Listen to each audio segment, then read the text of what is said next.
All right, we'll just give it one more minute and then we will begin. Thank you.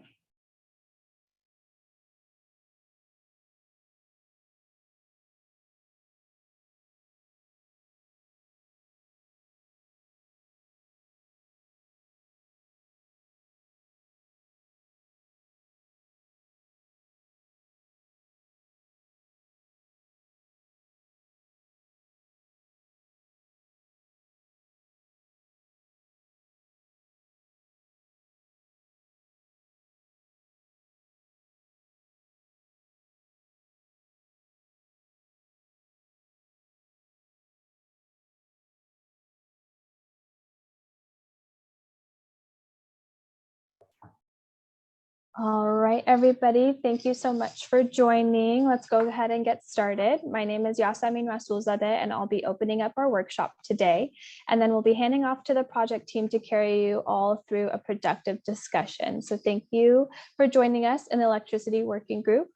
And I do want to note that we are recording this meeting, which will be posted to our engagement site and may be used for public viewing as well.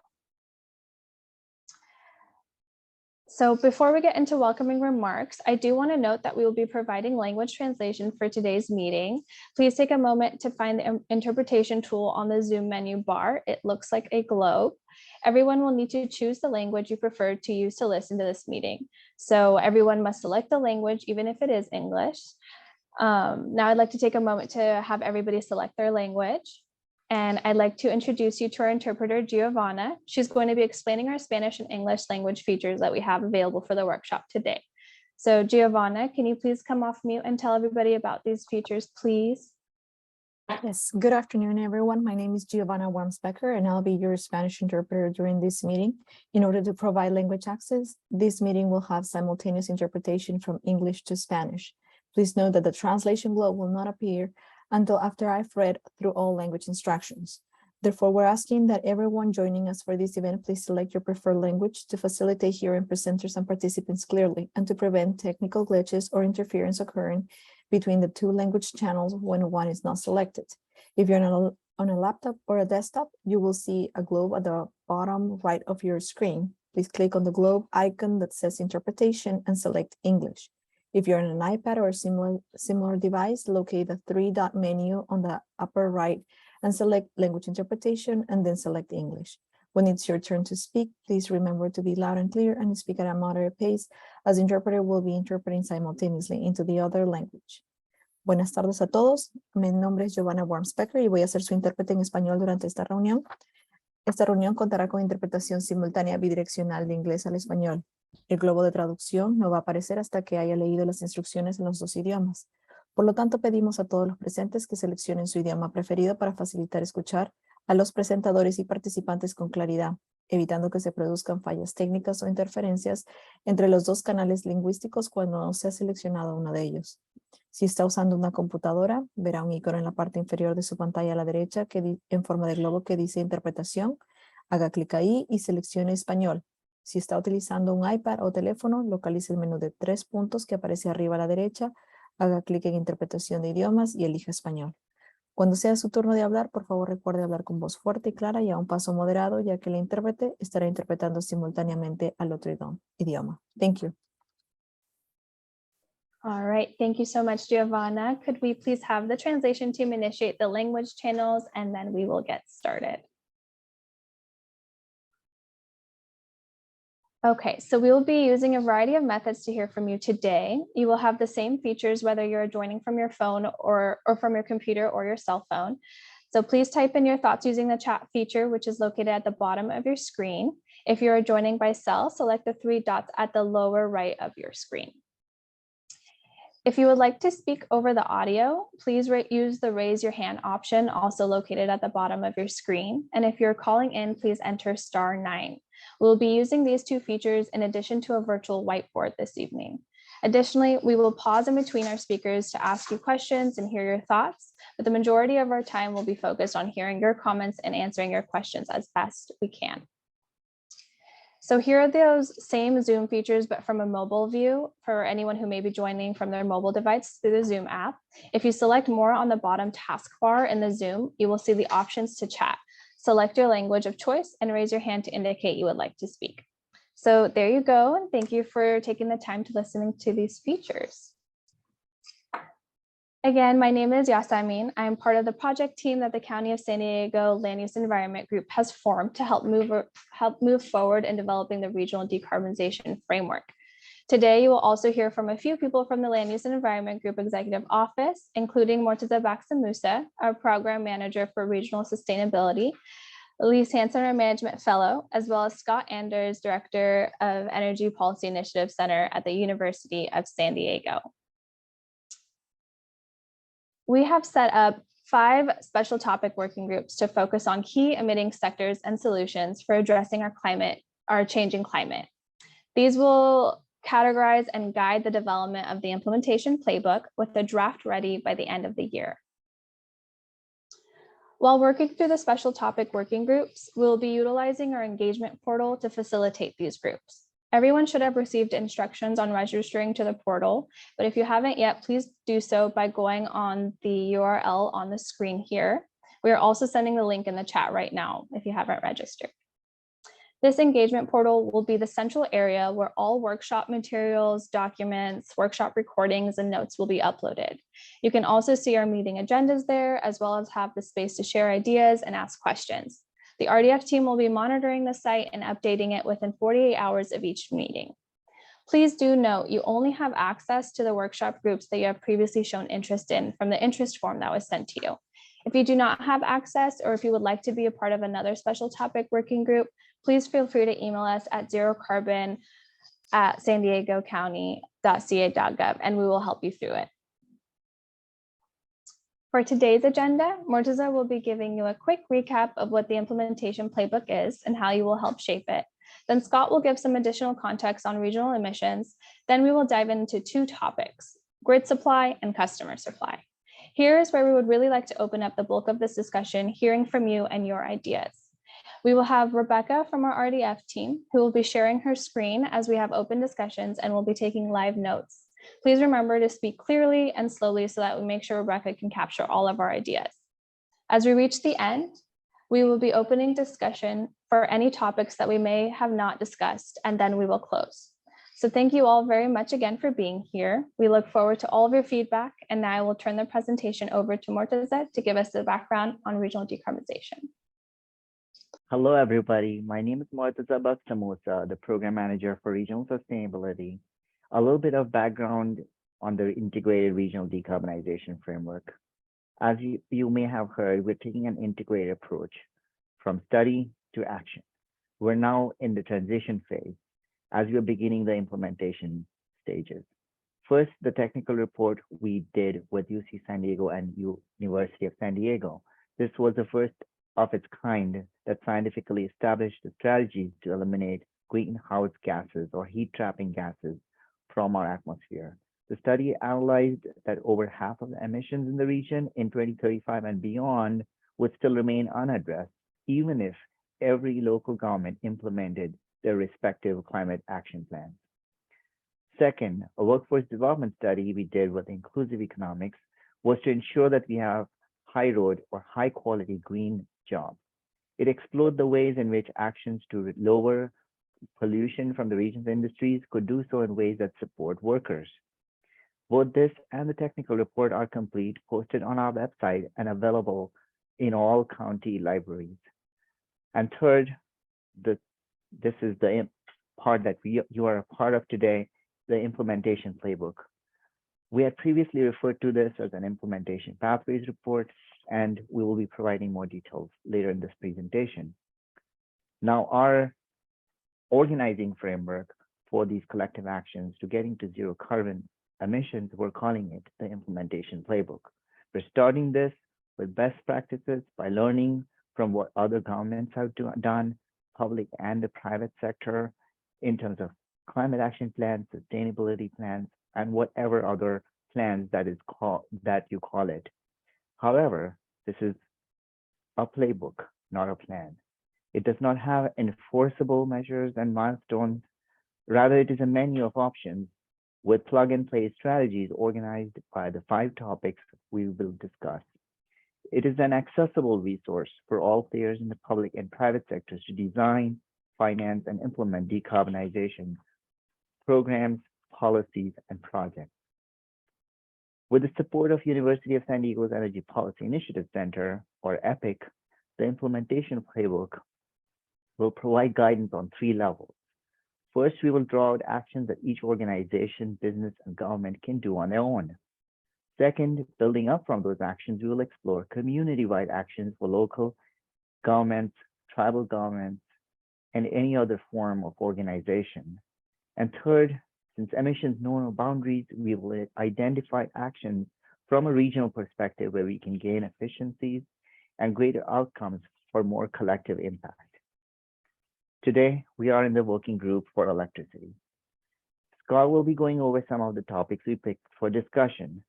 We want you to think of the implementation playbook that is drafted as a result of this exercise. So we really appreciate your time, and we want you to focus on these questions that we're trying to get answers to. First, what works, what does not work, based on your experience?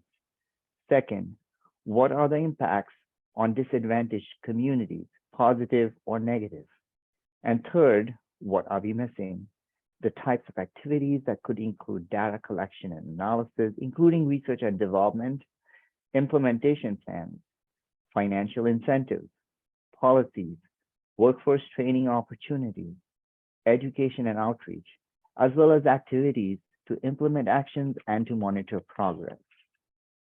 So what's next? After we're done with this, highlighted in green are the 3 items that we will be going to the board in the spring. With adoption of the 3 components, the technical report, the workforce development study, and the implementation playbook. This playbook will be the bridge between the studies and the implementation. We will be complementing these with regional actions that the board could take. Highlighted in blue are the possible items that we could take to the board. These could include a regional analysis of emission sources and measures to address them, and working together with other governments, public and private sectors, business, labor, community, to explore a regional climate action plan.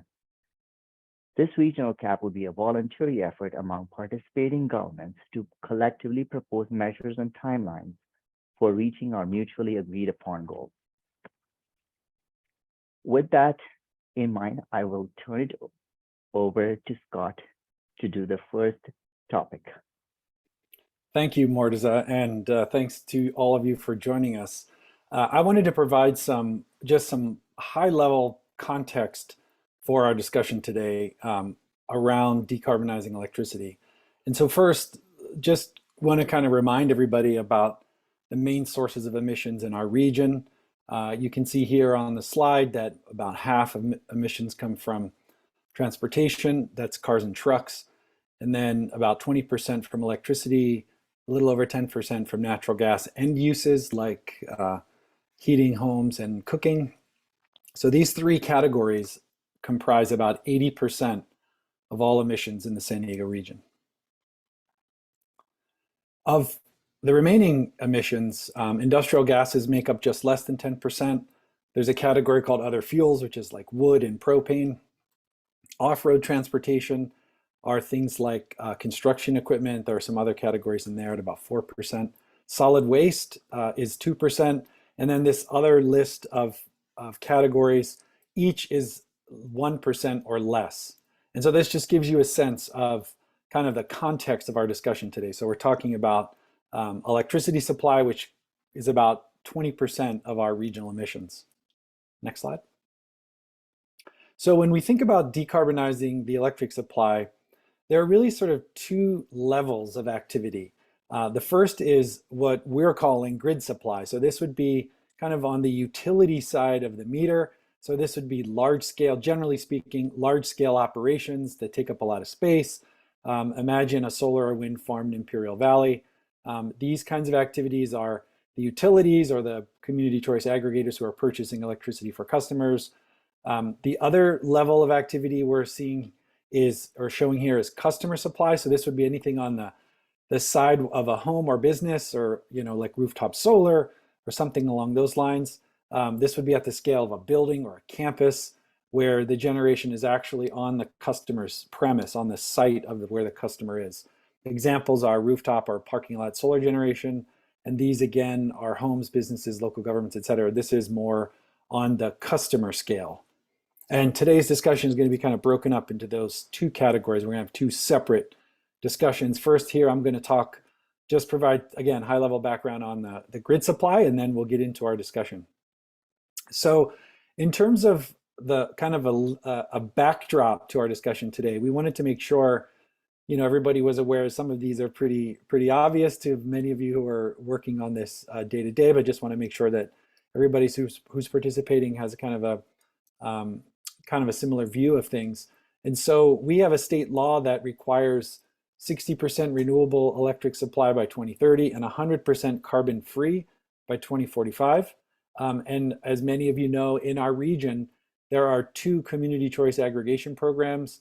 These programs purchase electricity on behalf of their citizens and businesses, and SDG&E still delivers electricity over the power grid. We have 2 CCA programs, San Diego Community Power and Clean Energy Alliance. And these 2 offer their default service option has a higher content of renewable electricity than the investor-owned utility, in this case, SDG&E. Next slide. We just wanted to talk about just a few kind of, again, high-level key considerations to think about it as a backdrop of our discussion. One is to kind of highlight the centrality of zero carbon electricity to California's overall plan to reduce emissions. And so California is planning to do a lot more than this, but these are the kind of the big levers that San Diego is trying to push to reduce greenhouse gases. One is to decarbonize electricity, so getting to a zero carbon free or zero carbon supply by 2045, and then electrify transportation and electrify buildings. And so if you sort of think about that as 3 big strategies, decarbonizing electricity is central, because if you don't decarbonize electricity, you won't get the same greenhouse gas benefit from electrifying transportation and buildings. The other thing to think about when it comes to the grid supply of electricity is it is a big lever to push, because when you make a small change, it actually has a pretty large impact because it affects all customers. So moving from, say, 30% clean energy to 40% clean energy, that's of all customers. So it's a pretty big impact. And another thing to think about these large scale projects that we might talk about are that they require transmission to bring electricity from generation point to customers. Doesn't always require new transmission, but depending on how much we're building, it could. And this also requires land as well, both for transmission and for the generation itself. Next slide. So final slide here is just to give you some examples of actions that we would categorize into those 3 columns or those 3 buckets that Mortaza mentioned. And so thinking about this from the organizational operations perspective, again, this would be a business, a campus, or a municipal operations. Adopting a policy to purchase 100% carbon free for operation facilities is a potential action that organizations can make to increase supply in their own operations. On the community scale, we've seen cities join community choice aggregation programs. And then in a couple examples, we've seen jurisdictions adopt the default service option to be 100% carbon free. And then on the regional side, of course, there was a CCA formed, or 2 CCAs formed. Regional, we're thinking both more than one jurisdiction, but also could be all jurisdictions. And then there's an opportunity for those CCA programs to accelerate carbon-free supply through their own procurement. So with that, Mortaza, I'll turn it back to you for the discussion. Thank you. Thank you, Scott. So we're here today, and thank you so much for so many of you for participating throughout this process and for your time today. We want to make the most of your time, and we want you to focus on and your input to focus on the gaps we have and what more we can do. So we will be presenting to you questions where we think the gaps are in our knowledge base, and also to understand what your experience has been, positive and negative, to understand what the impacts are on positive and negative on disadvantaged communities, and then to think about how is it that we can create this kind of a regional repository of our experience in that regional framework in terms of climate action. So with that overview of the grid supply, as Rebecca puts up the mural, I want the initial question to think about what activities can increase zero carbon energy that can be supplied through the grid. We'll be coming to the consumer side later, but from the grid side, what are the activities that we can do to get to zero carbon energy?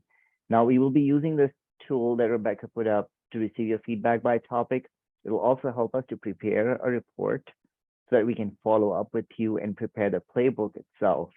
So that is why we would like you to engage a little bit as we are putting this tool up to receive your feedback, to make sure it's captured correctly. And with that, if you can put your hands up, so then I can just call on you at a time, one at a time, then it'll make it easier to go in turn. So the question is, what are the activities that we can do to get to zero carbon in our grid supply for electricity?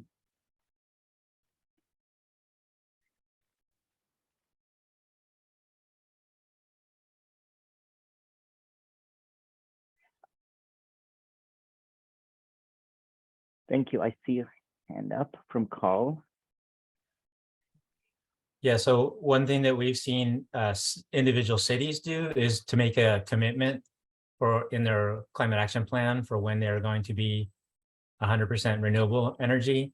And this can help drive what their default behavior is, for example, for consumers that join the CCA that they work with. And ultimately, they could also drive the source mix that comes from SDG&E in the absence of that, I believe, if they put that pressure on the local IOU. So I'm not sure where you would include that, but I think it's important for us to understand that cities, if they're left to their own accord, we're gonna have to pressure them to make these commitments and hopefully do it in a way that's enforceable.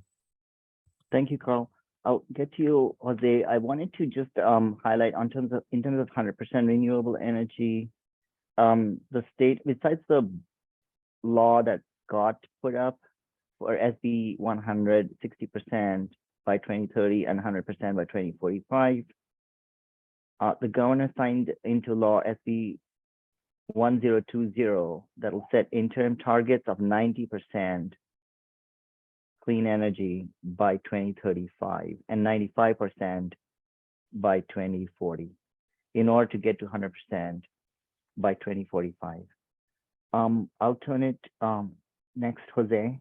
Do you have a I wanted to say that I think that only thinking about clean energy is insufficient scope, that you also have to be thinking about resilience. And that's at several levels. This discussion of grid level energy, especially grid level energy coming from far away, is concerning to me, because with future climate crises, I think we have to be concerned that energy coming from other states might not be available to us, even if we have firm contracts for it, because in a crisis, other states might be able to declare force majeure and not deliver the energy. So when thinking about energy supplies, we should be thinking as local as possible. We should also be thinking of resilience in the sense of community microgrids for vital community services, so that things like police and fire stations, hospitals, and schools have microgrids that can stand up in the event of a grid failure to support the community. So I think resilience has to be part of any grid planning. Thank you, Jose. As we learned a lot from this last kind of almost blackouts, it does beg the question how we're gonna scale up in terms of both 3 to 4 times the energy demand as we electrify everything, and think about how we're gonna generate that energy, transmit it, and store it.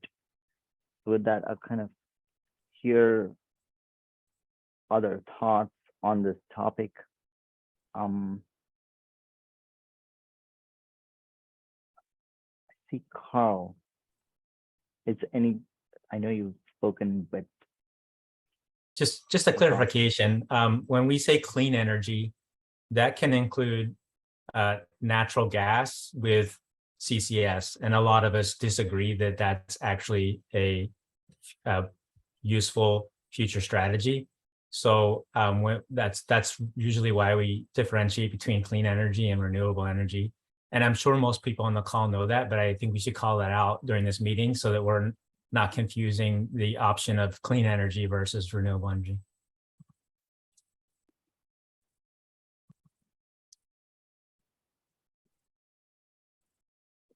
thank you, Carl. Since I used that term, I was just referring to the state law. So it would be good to clarify that. Next, sorry.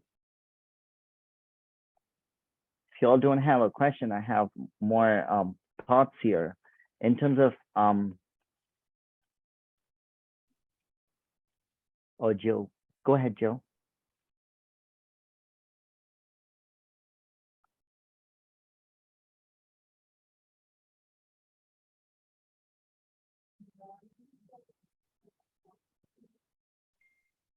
Joe, I think you need to unmute yourself, but I could keep going through the prompts that I have, questions that we need answers for, so that you can either answer it now or take it and respond through email or to chat, or you can tell us directly. Some of the answers we're looking for is, for example, in terms of equity, we need to think about the equity implications of, for example, the way in which we supply energy, whether it be rooftop solar or other ways. I'm sorry, there's Joe, do you want to come back on?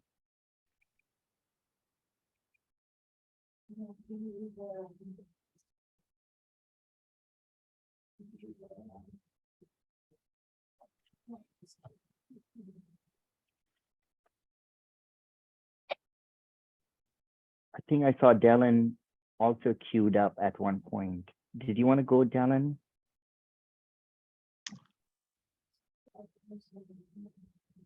Yeah. Hey, good afternoon, everyone.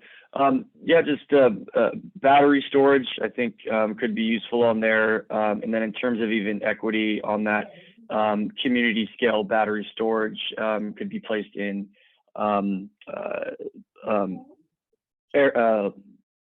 disadvantaged communities or disadvantaged areas.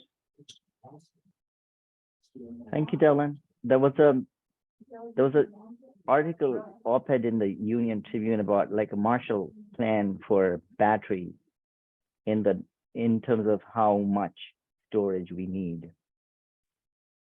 Any thoughts on that?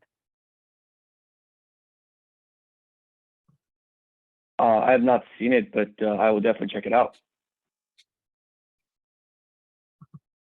Thank you. Thank you. All right, Joe, go ahead. Thank you. Okay, I'm unmuted.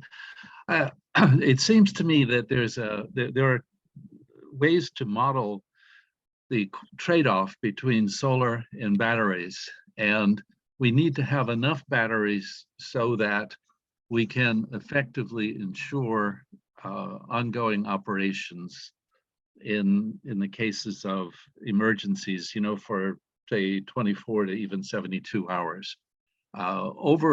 At the grid scale, oversupplying some of the solar can trade off the batteries. And there's a great deal of work done by several organizations, Tony Seba in particular, looking at that trade-off. It seems to me that the main focus that we should take is community power everywhere.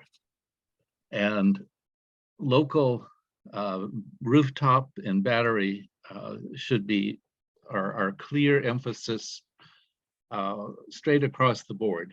Last week, Governor Newsom signed AB 2316. And it has three key provisions. Number one, it's community solar with first 51% or more low-income subscribers. Second,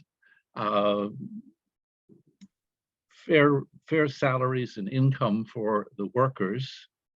And third, the money for it can come in part from the $7 billion that the IRA has allocated for this function. And there's a 40% tax credit for organizations who install these community solar systems. And it seems to me if we focus on these, we can reduce the cost of energy and the energy demand to all local, to all residences. And if we share some of the tax credit in one way or another back, we can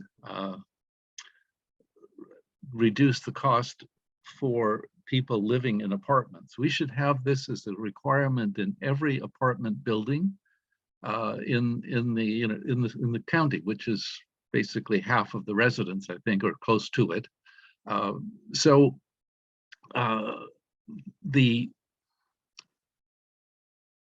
AB 2316 community solar building in each of these virtual power plants. There have been tremendous success. In Puerto Rico, the systems that are still running, I think, are microgrids, which is what we're talking about. After the hurricane, so resilience is certainly addressed in some very useful ways. There are some incredible microgrid systems that have just are in the process of being installed in Utah, or actually in operation in Idaho and other Western states, as well as Vermont. All of them bringing lower cost, higher quality, energy to the subscribers. They should all, I believe, use virtual power plant technology and software so that we can get rid of peaker plants and do all of our backup. Utah is a really good example. All of the short-term and longer high usage term backup, instead of using peaker plants, are coming from these community solar implementations.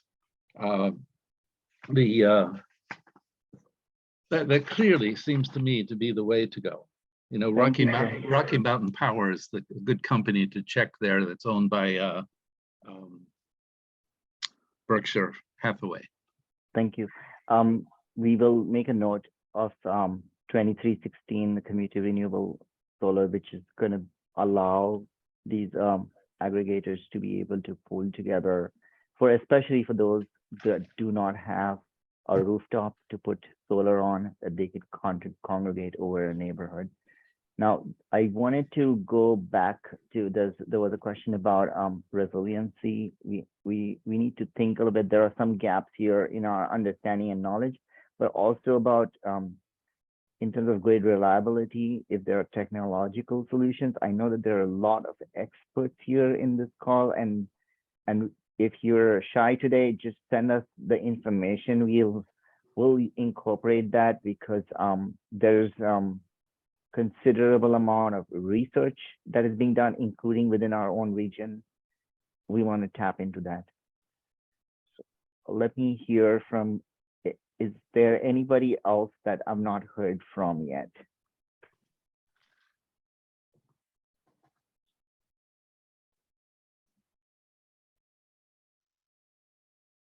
Okay, then I'll go back. Is there is that Carl, is that a legacy hand, or do you want No, that was a leg. No, new You hand, have more. new hand. Okay, go Yeah. ahead. So on the subject of batteries, I just want to point out that lithium batteries are actually not a very sustainable strategy. They're predicted to last for 10 years, and then they need to be completely dismantled and reassembled, and we lose parts of those batteries each time we do that.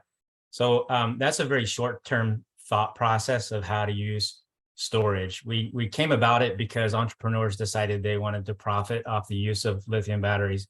But they're not the best solution. And unfortunately, we're kind of trapped in that mode right now. Pumped hydro storage has a lot more potential for being a very sustainable solution. And we've been told in the past that that's only available at riverheads, where you can have altitude combined with a river. That's not true at all. We have access to seawater here on the coast. So we could pump water to higher spaces and drop it to lower spaces. There's plenty of opportunities for us to use pumped hydro storage, which doesn't rely on dangerous technology. There's a fire right now on Moss Landing. One of the Tesla mega packs has caught on fire again, third time in that region. So these are not necessarily safe to put in downtown scenarios because that's lethal gas. They've had to close the one down. So I'm not trying to cause a scare on lithium batteries. I know we're relying on those for our transportation, but they're actually a pretty bad solution, and hopefully a very short-term thought process, and the county's RDF can think past using lithium and maybe think past using chemical batteries and come up with more sustainable physical solutions. Thank you, Carl. And of course, recycling lithium has been a challenge. There's a lot of research being done. If I can take the opportunity of reading some of the comments very quickly, I'll just cover, if I can summarize, and if that's not enough, you can feel free to jump on and over audio. Rebecca Falk talked about solar farms in Borrego Springs, and in terms of especially adverse impacts of those. Carl, you talked about how the CCAs could, in terms of how they purchase solar energy and how much of that content is renewable. Robert responded to the point about resiliency that Jose brought up. How do we make sure that even when, particularly when talking about base load, and we got to think about how do we address the peak load that's going to come up, that's going to be even more impacted when we are telling people what hours to charge their cars or not, the electric vehicles. John talks about how we should focus on developing microgrids, and in terms of that, a solution to getting them resilient, putting solar panels over water reservoirs. I know that kind of California is doing something like putting solar panels on water channels that came from concept from India, so that it both conserves water evaporation and at the same time generates electricity. Natural gas is methane. It's not clean or renewable. Thanks, John. I'll just quickly touch upon, Jose talks about Clean Coalition, which has a model for how we pay for microgrids. Rebecca talked about equity. Some not equitable to locate large solar farms in backcountry. It's been, especially when we talk about solar and wind in terms of backcountry impacts. John mentioned how the county needs to work with state and federal governments to offshore wind. Offshore wind is an important topic here. We would like to hear more. And I know there's 2 farms, offshore wind farms being developed off Morro Bay, where the wind velocity is high and there's more potential for exploration. Our ports will play a role in terms of the entire network, in terms of the manufacturing, but also transportation of large parts that will be needed for that kind of offshore wind. It's also kind of a jobs issue. Robert talked about even the energy from solar panels in a desert suffers from resiliency. It's similar issue about sometimes is it really reliable? Carl talked about lithium, as you mentioned. Now, I do want to kind of prompt a little bit in terms of what we need, is especially from the large scale actors. There are a lot of governments here that are present and institutional actors, how you have responded in terms of the energy situation, and how do you plan to kind of adapt in the future? So if you can think about it, we would really appreciate your thoughts on that.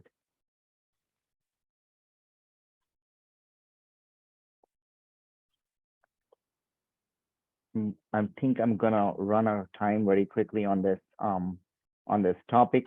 So if there's any final thoughts here, we're trying our best to collect your thoughts in the space. Rebecca's putting all that information here together.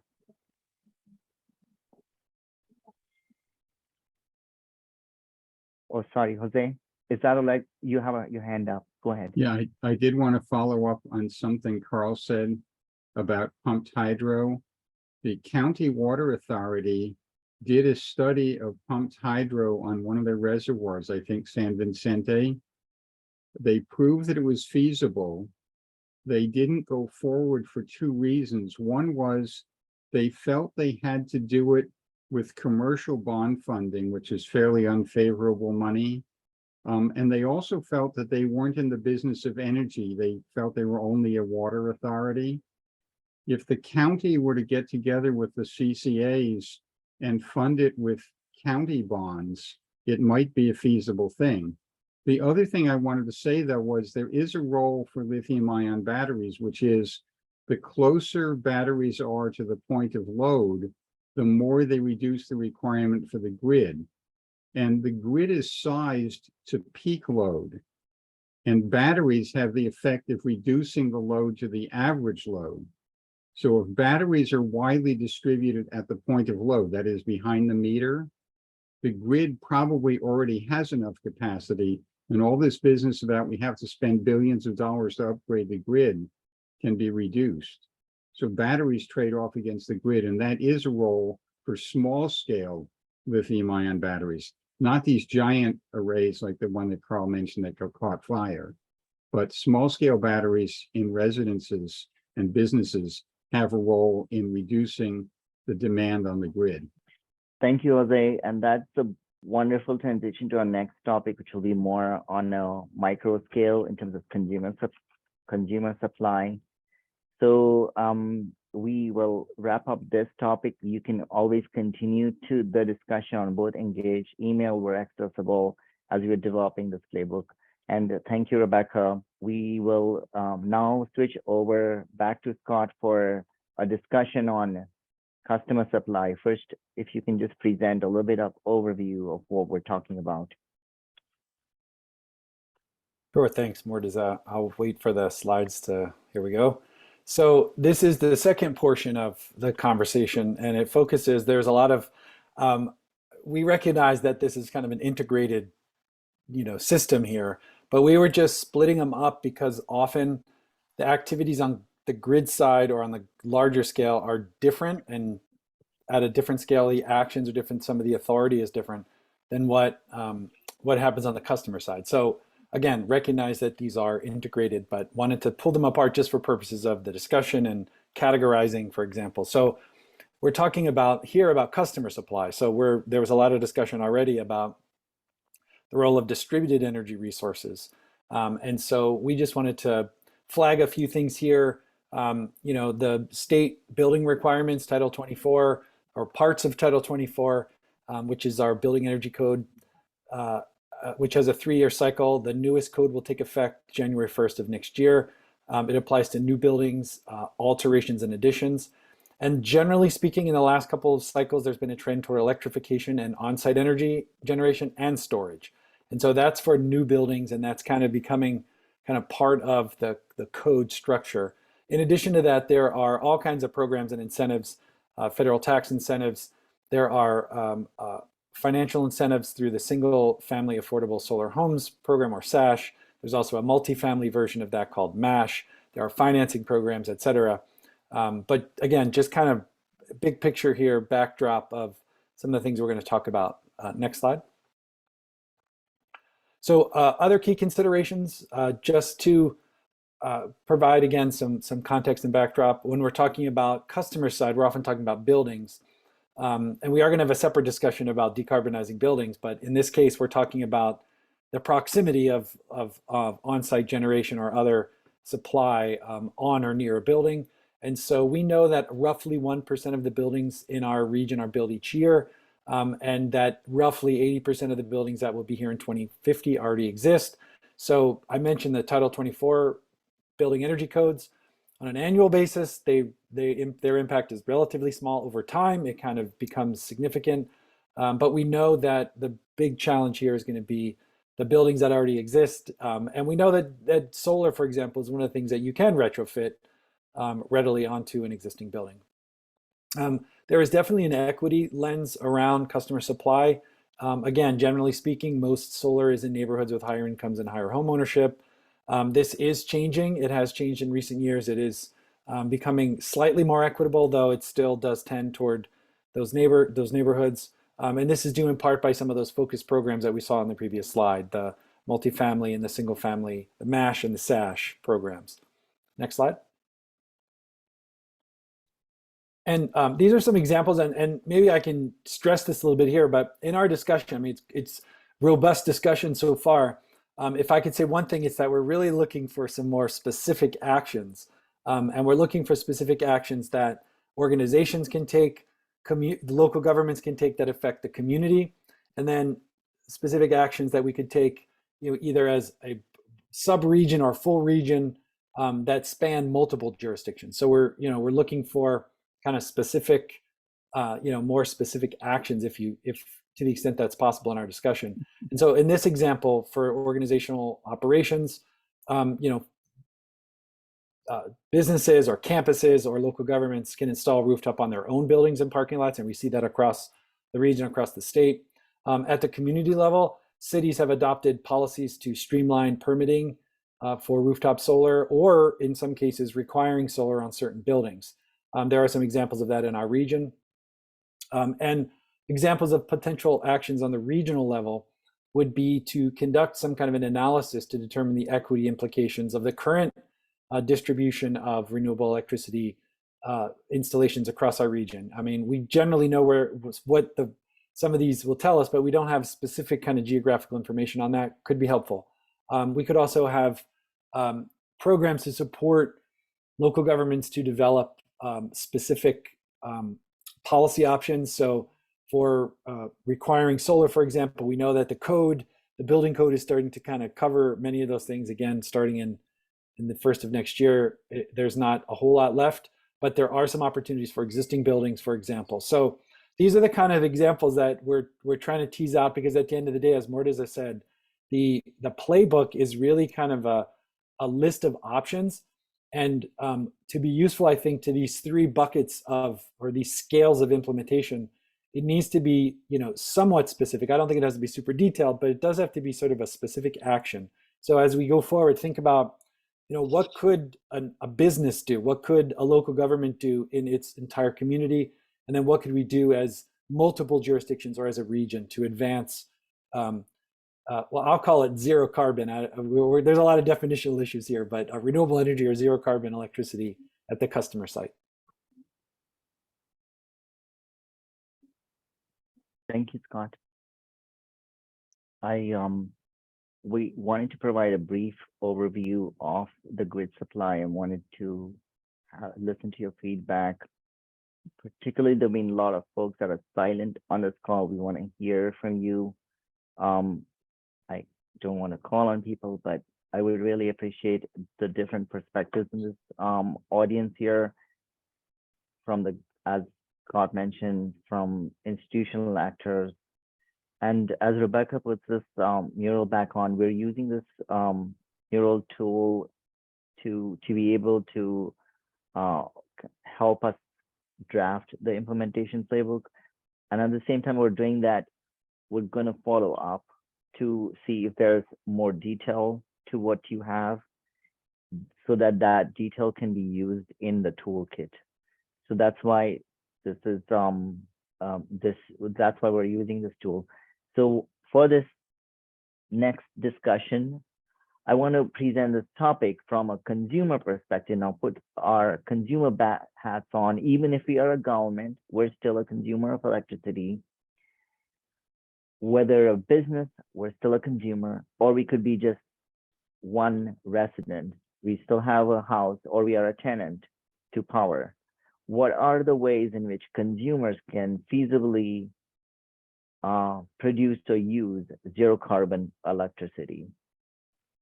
And as Rebecca put this mural on, would like to hear from those I haven't heard before. So I'll kind of do that pause and wait for you to speak up.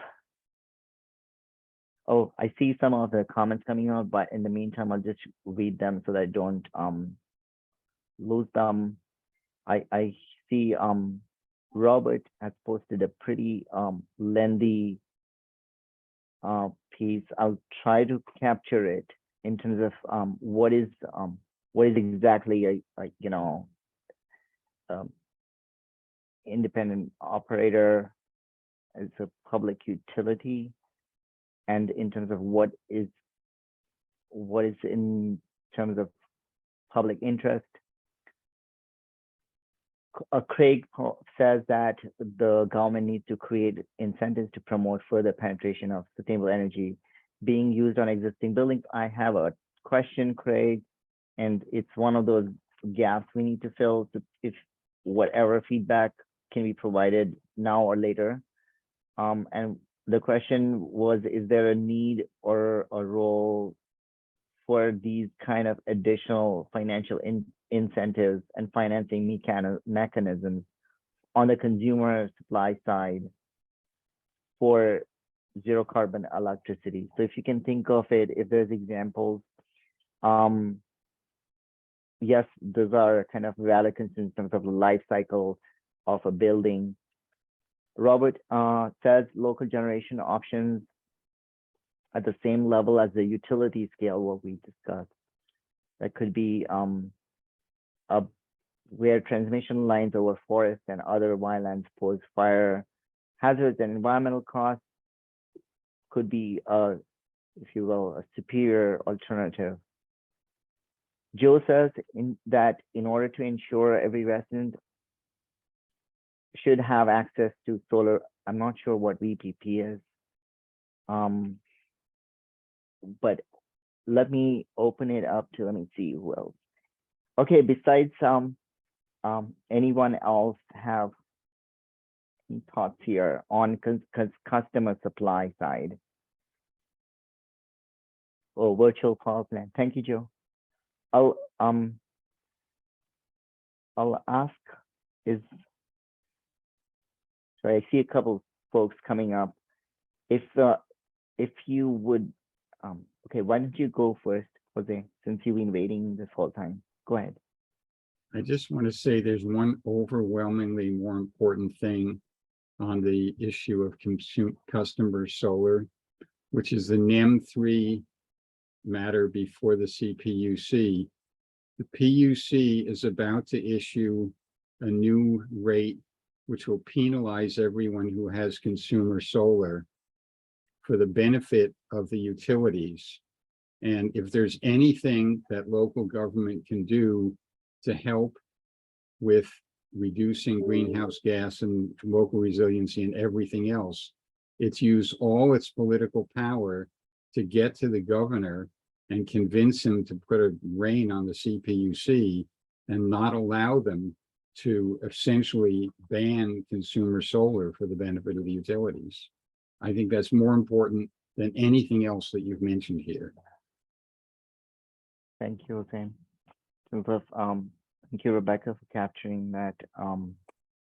Also, I'll just mention, Rebecca Falk mentioned that not every single family home has enough income to make use of tax credits.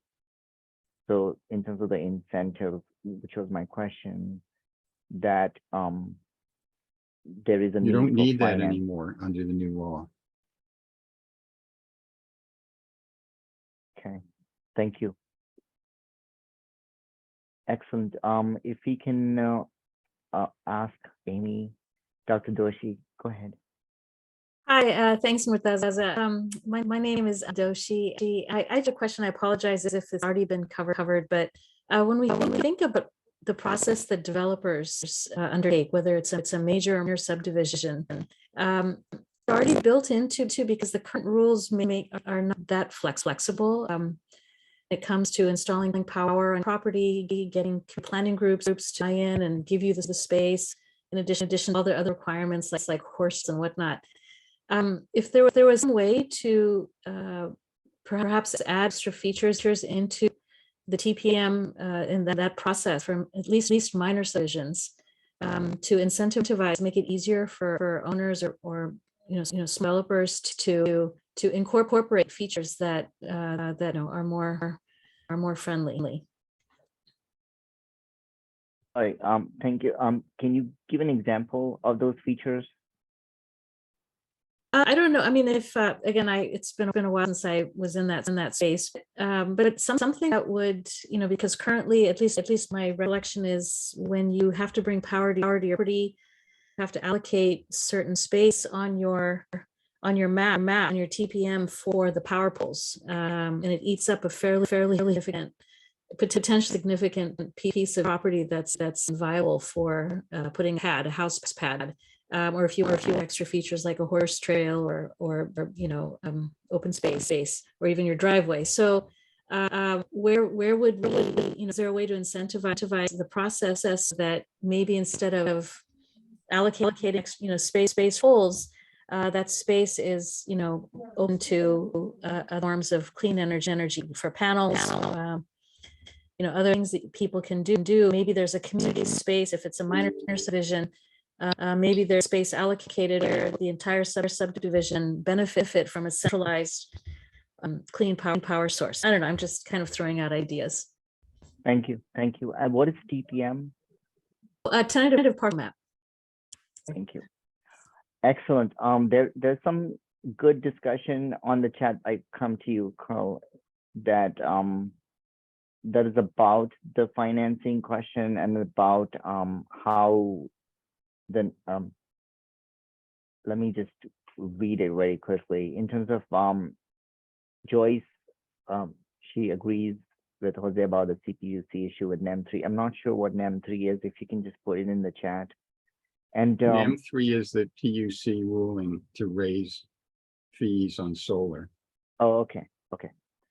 And then under the new law, Jose says that, which I assume that the Inflation Reduction Act, it's not necessary to have, it's not just about tax credits. Nonprofits can and governments can also utilize the same financial subsidies to actually operate in this space. So nonprofits can get paid for this kind of work as well. Excellent. Let me see. Oh, you're next, Carl. Yes, I wanted to present a new idea. Our CCAs have given renters and every homeowner the opportunity to buy 100% renewable energy at the normal cost of electricity. But what that fails to do is help them invest in that renewable energy and therefore profit from it over the long term, which is what happens when people take out a loan and purchase solar. So we need to be clear with the CCAs that their purpose is not to profit and give the money back to the community. Their purpose could also be to help get people off of the CCA itself. In other words, their best scenario is that they reduce customers because their customers ultimately help own their own power. And to that end, what I would like to propose is the idea that the CCAs help fund community solar that is owned by the community. And so that would mean micro investments into the purchase of those solar panels over time. And so that would essentially allow people to participate, renters included, to participate in this concept of the 3 to 5 year payoff of solar could be done with micropayments. They may not have $20,000 to invest in solar, but they may have $100 a year or $200 a year that they could invest in micropayments to start owning shares of the shared community solar. And then once they own that, they can give that to somebody else. They can will it to somebody else. It's owned by them. And I think that would be a better use of our community solar funds and ideas and energy than it would be to create community solar that has a subscription system where people still are basically paying ever increasing energy prices and they don't own anything. So they don't make those investments and it doesn't relieve them of future energy burdens. Thanks. Thank you. I'll just read off of some of the comments and then try to pose the questions that we're also grappling with right now. Matt Adams says self-certification for solar installation is an essential component in terms of the consumer side supply of electricity.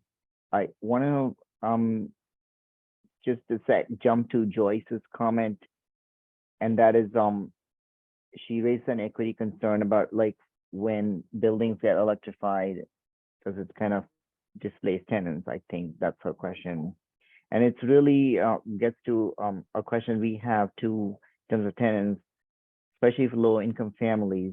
And we discussed the community solar option, but in terms of the customer supply, how does one avail of solar energy if you're renting a building, an apartment built in the 60s?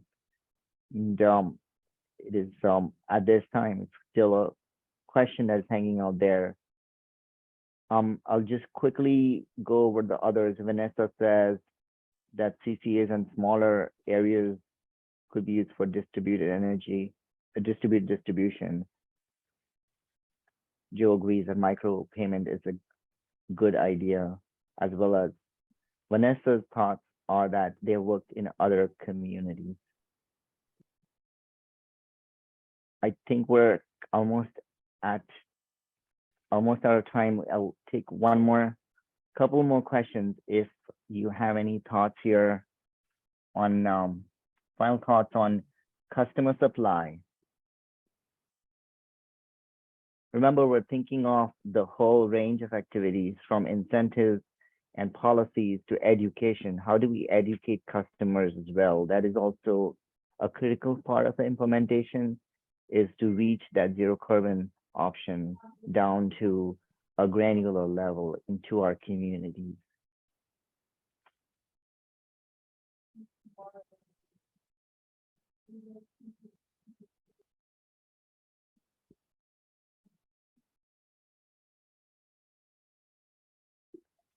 Okay, if we don't have other thoughts, I'll just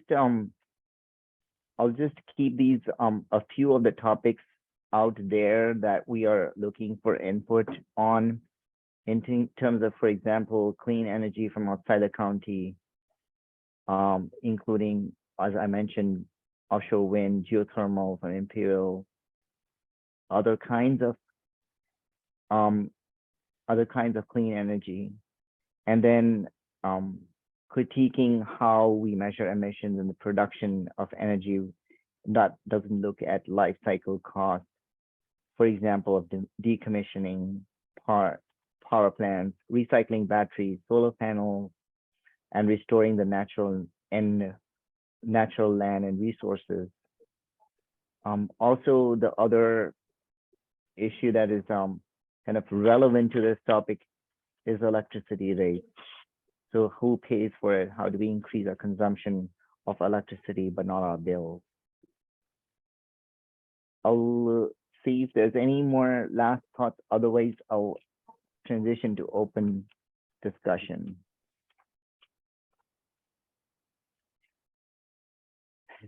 Okay, Carl, go for it. Yeah, so one other thing I'd like to pitch is we've heard our communities tell us that developers are the cheapest way to build out solar because we don't want the IOUs building the solar because they end up charging us more for that creation of power.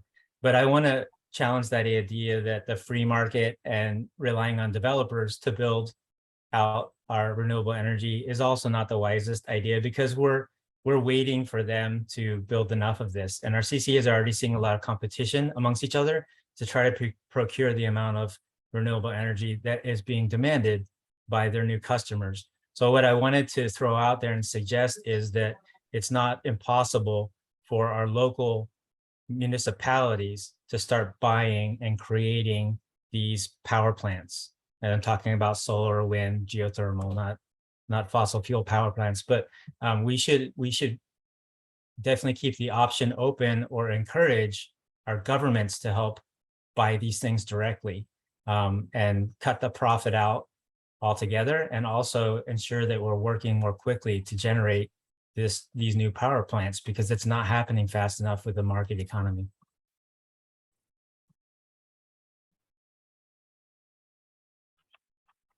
Thank you. So we know that in terms of our topics, we will leave a lot that folks may want to contribute to us in terms of the discussion and the way we organized it in terms of grid supply and consumer supply may not be sufficient. So when we what we did was we wanted to keep a little bit of time for an open discussion on topics we did not cover today. So if there's anything that we have left out on the electricity sector, if there are ideas that you want to present, this would be a good time to tell us about it. Can I say something? It's Vanessa Forsyth. Of course. Go ahead, Vanessa. So yeah, I agree a lot with what Carl is saying, but I also am thinking that whenever I look at advertisements for like, hey, do your kitchen over, it's all about gas, stovetops and gas, appliances. So I think that there should be more like PSAs, about the benefits of electricity in your home. I mean, particularly the health benefits, right? Versus the methane, and the risk for explosions with gas, fossil fuels. And then the other thing I just wanted to comment is that, I did miss some of the discussion, but did we talk about like microgrids, because I think in terms of, the PCUC and how it does and doesn't serve us, to have more smaller areas for distribution of, electricity and alternative energy.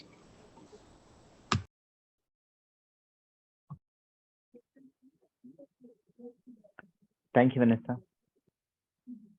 I see a couple more hands, and if you don't mind, Carl, I'll come back to you.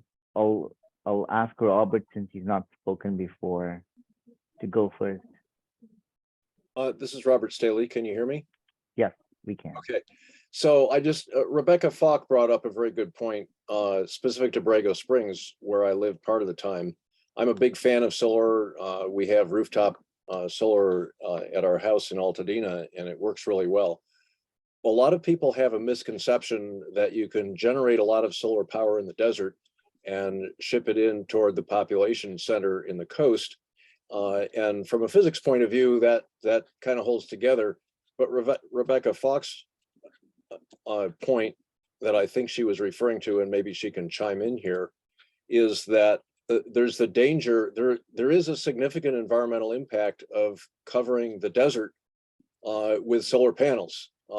It has a major negative impact on the flora and fauna, as well as rainfall retention and a lot of other elements there, which is why I made some comments earlier about the resilience. But the primary opposition from, for example, the community of Borrego Springs, at least speaking for myself and the property I have there, is that it's a good way to destroy the desert environment that of course is the major attraction of the engine of the Borrego Springs economy, which is tourism into Anza Borrego Desert. And it's also a relatively disadvantaged community.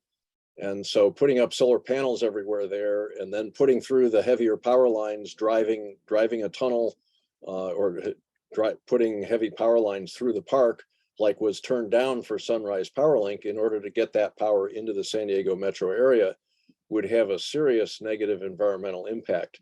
And so that's why I really want to encourage the solutions that are resilient, that are as local as possible down to the rooftop level, including solar on rooftop, including residential power generation, as well as neighborhood and community scale.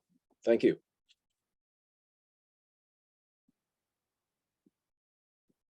Thank you. Thank you, Robert. Turn it to Carl. I just want to emphasize here the kind of like the trade-off. It comes up repeatedly, because especially because we are we're blessed, we're a biodiverse region, but we also biodiverse hotspot, one of the most kind of sensitive in the entire nation, and that balancing of natural resources with our energy production, the key criteria. And okay, oops, I got a couple more hands up. Carl, do you want to go first? Or I know Rebecca wants to jump in and talk a little bit more. So do you want to hear from Rebecca and then I can go. Okay, Rebecca, go ahead. Okay, first, I do want to second what Robert said, but I also want to say their health impacts, and in particular, air quality impacts. We have a lot of wind in the desert, and we have a problem with that already, with off-road vehicles in some areas, not in Borrego proper so much, but nearby. And what we've noticed with the solar projects that we do have, we have 2 of them, that especially in a certain corridor where they're likely to be, the wind picks up the soil and just carries it, and air quality goes down. And there are already lots of people who are having health issues with breathing and so forth here because of that. So I wanted to add that in, but I second everything Robert said. Thank you, Rebecca. Did you want to go next, Carl? But as you're thinking about that, I do want to kind of like emphasize that in terms of the state bill, just another one that I wanted to flag was SB 379 in terms of solar permitting. It would require cities and counties like ours to essentially have an online automated permitting platform so that both code compliance and permitting could be issued in real time. All right, next, go ahead, Carl. Yeah, so I mentioned this in the chat before, but in speaking with the CCAs, one of the things that alarmed me was to find out that when our CCAs procure their energy, they do so on an annual basis. So that means if you and I, Murtaza, both ask for 100% renewable energy, our CCA could go out and purchase only solar in the name of our demand. And when we use our power at night, it would not actually be solar power. It would be generally from fossil fuel. More than 3/4 at night and across the state is still coming from fossil fuels. So I wanted to point out that because we do our accounting on an annual basis on renewables, both at the CCA level or as a home solar owner when I'm on a net metering system, we're not being honest with ourselves about how much more diversity we need in our renewable energy. So we need to start moving to that hourly accounting so that we're aware of if we're not making renewable energy at night, you can't tell people that you're selling them that renewable energy at night. And that will drive the demand for creating renewable energy that is available at night, either through extending more storage, which is not necessarily the most cost-effective or sustainable way, or to just create more diversity. So I think that's really important. And I don't think a lot of people, even in the energy space, fully get that and understand how impactful that is, that we're accounting improperly on an annual basis. Thank you. Thank you, Carl. I want to ask if Lori Paul is here. Message me then. Lori wants to speak. Yes, thank you. Unfortunately, my iPad reflects Robert Staley because I went in through his link to the meeting, so I apologize for that. Harking back to what Rebecca said, there are a whole bunch of environmental considerations that are fairly insidious, that are often covered up by major utility companies in remote generation in our desert area. And I just wanted to very quickly give those examples. When you see the solar arrays from a distance, they look like water. And as a biologist, I can tell you, we're on the smack dab in the Pacific Flyway, largest flights of aggregations of Swainson's hawks go right through Borrego Valley on their way to Mexico and stop by. Birds impact these areas. They come down at different times even with reflected moonlight, expecting to encounter water in the desert, which you can imagine is an important resource, and they can impact the panels, or at worst find out that there is no water and not have the resource that they need on their flyway.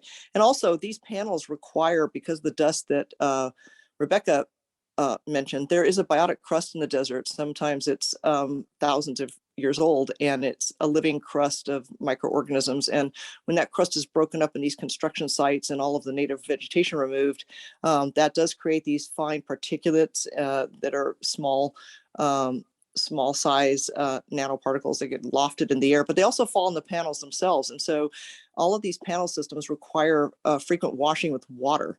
And if there's one thing that's rare out there, of course, it's water in the desert. And so we either have trucks trucking in water, which is absurd and costly in terms of pollution and traffic accidents and all the other impacts, to spray the panels, or you have to pump our declining prehistoric aquifers and blow water across the desert, cleaning these solar panel arrays. And so it's a real boondoggle out there that we fought for a very long time to transport this energy across on these power lines.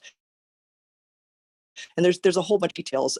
We certainly don't want any thermal generating plants like the infamous Eyes of Sauron on the California-Nevada border, the Ivanpah plant. That solar plant has not been putting optimal output out, thank goodness. I keep hoping it'll get struck by lightning, because it fries birds in the middle of our desert conservation area. It's in the smack dab in the middle of the California conservation area, and it literally fries birds that think it's water at 800 degrees Fahrenheit, butterflies, insects. They hit the flux above the panels thinking it's water, and eagles, migratory birds, songbirds, they get instantly cooked and fall alive to the bottom of the panels. And of course, the facility no longer wants an accurate assessment of how much damage there is, but these facilities get built, and they get a take permit from the U.S. Fish and Wildlife Service, and they get rubber stamped to have a take where they can kill eagles for 50 years. And that is no incentive for designing these systems so that they aren't destructive to the environment and also blinding pilots, by the way. And so they get built. And what we need to do is have these precautionary requirements in place before, because that's what encourages technological advancement, because necessity is the mother of invention.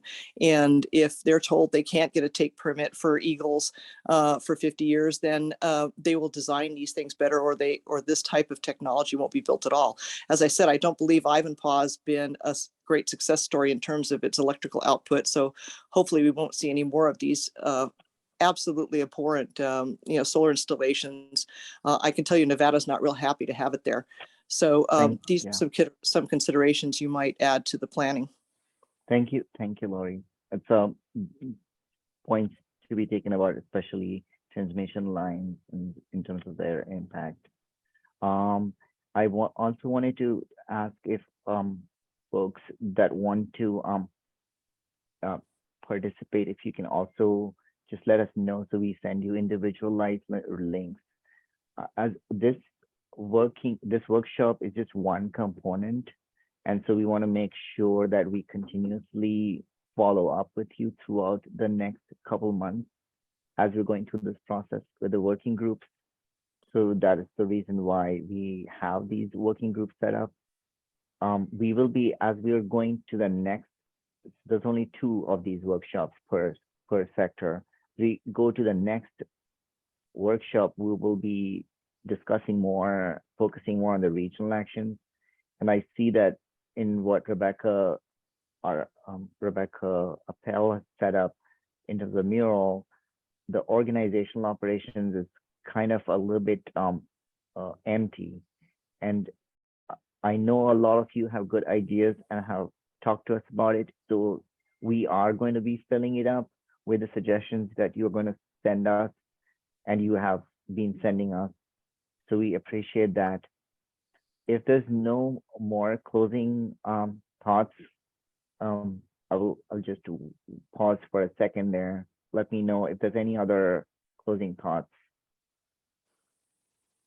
Okay, if there is no more thoughts, here is we really appreciate your time. We not only value your input and suggestions, but this is a collaborative effort. We want to build it into the program and the options that we present to our board. We also want to highlight that in terms of the scale and urgency of the climate crisis, the state and federal laws and incentives are moving in a very rapid pace. Just we heard the Climate Crisis Act that was signed into law by the governor will establish a clear, legally binding and achievable goal for the entire state of California to achieve statewide carbon.